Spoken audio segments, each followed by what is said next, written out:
Hi, lovely and darling viewers. It's Jen here at Chuck Her Joy. This time I'm reviewing Everyday Hero by Kathleen Cherry. I won this book as part of a Goodreads giveaway, so a disclaimer on the fact that I got it for free from the author. This is a children's book. It is roughly 150 pages long. I would set the reading level at J fiction. This book focuses on Alice, who has Asperger syndrome, which is a form of autism. And the main theme about this book is what it feels like to be different and how important being different can be. This book also touches upon child abuse and drug addiction, though. So, fair warning on those two things if you've got a trigger warning. The book is set in Canada, which is really cool. So, the book is written in first person from Alice's perspective. And we really get a look into her thought process and what it feels like for her to have Asperger syndrome. So Alice is 13 and she doesn't like noises. She doesn't like a lot of background noises or people talking. She does not like strong smells, perfume, or stinky foods, not her favorite thing. And she doesn't like strangers. It's really uncomfortable for her to meet new people, and also the fact that her parents have told her, we don't talk to strangers. So it's hard for her to make new friends because she doesn't know what counts as a stranger.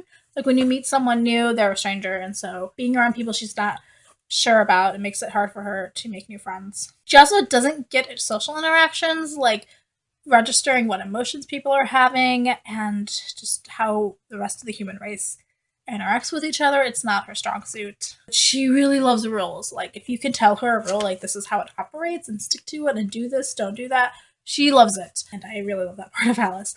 Like that logical brain either fits into this category or doesn't. So the story starts off with Alice moving to a new school. Her mom is off in Vancouver helping her grandparents move into a rest home and sell their house. And so Alice is in this new town with just her father, and it's awkward for her. This is the first time she and her father have really been alone like this. Mostly it's been her mom taking care of her. And her dad decides not to tell the school that she has Asperger syndrome because he doesn't want her to be different. He wants to give her a chance to make friends and be on the same footing as everybody else. Except that Asperger syndrome makes her really awkward, and it makes it difficult for her to be in situations. So, like, getting changed after gym class where everybody smells like perfume and soap and everything is really awkward for her. She doesn't like the smells in the lunchroom, and so she's getting in trouble for skipping gym class and not being where she's supposed to be, and she's ending up in detention a lot. When she's in detention, she meets Megan, who is this goth-type girl who is also in there a lot for getting in trouble. Although Megan's getting in trouble is a little bit more intentional than Alice's. So Alice and Megan start this very slow friendship going on there. Megan notices that there's something different about Alice in the way that she's acting. And so Megan is trying to help her. So there's an incident where Alice stays after school because she's in detention, and the bus that she normally catches has left. And then the bus that comes after has got a different name on it. And Alice is like, I can't get on this bus. Isn't the bus I'm supposed to be on? And she starts freaking out. And the bus driver's like, it's going the same path. It'll be okay. And she's like, you're a stranger. I can't talk to you. And so Megan comes and helps her. Megan's sort of a stranger, but also I know her. She's one of my classmates. And so Megan helps with that. She understands Alice's need to kind of take a break from people and be on their own. And it's this slow building friendship between the two of them. Alice doesn't quite get why everybody else is afraid of Megan, basically. And doesn't get that Megan is also a bit weird. I really love the friendship that they build and the fact that Alice has her first friend. Megan's also finally got a friend, and it's great.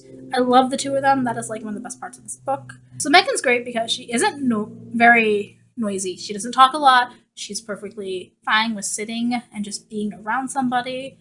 Most of the people around Alice, they want to talk to her and ask her questions and stuff, and Alice is like, I don't want to talk to strangers, I don't want to do anything.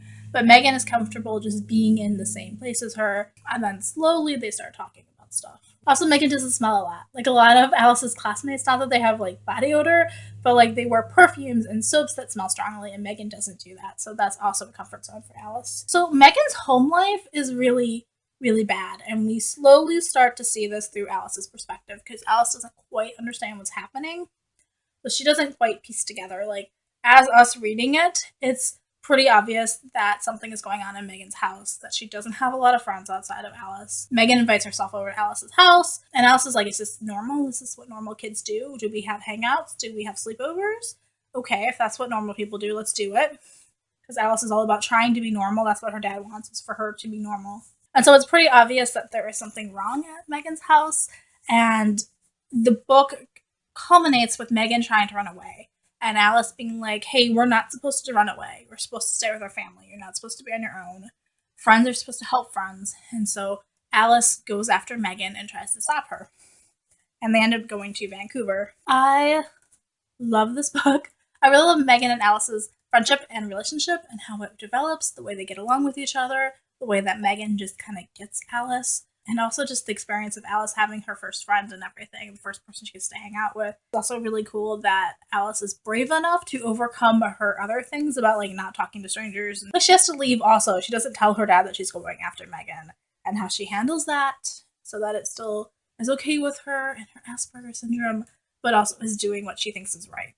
I love the complications without spoiling too much about what's going on with Megan's life exactly and what happens when she runs away, but I love that whole scenario and how the book turns out. I love the ending of the story. It is a really quick read. So even though it's 150 pages, like, they're bigger, it's a children's book. The font's bigger and there's lots really big margins. So it really is a super quick read. I think I read it in like 3 hours total. I also appreciate the fact that it takes place in Canada. I really haven't read a lot that takes place there. Let me know in the comments below if you have read Everyday Hero or if you're thinking about it. And feel free to like and share this video and subscribe to my channel if you want more awesome book reviews. And yeah, peace out. I love you guys and keep reading. Bye.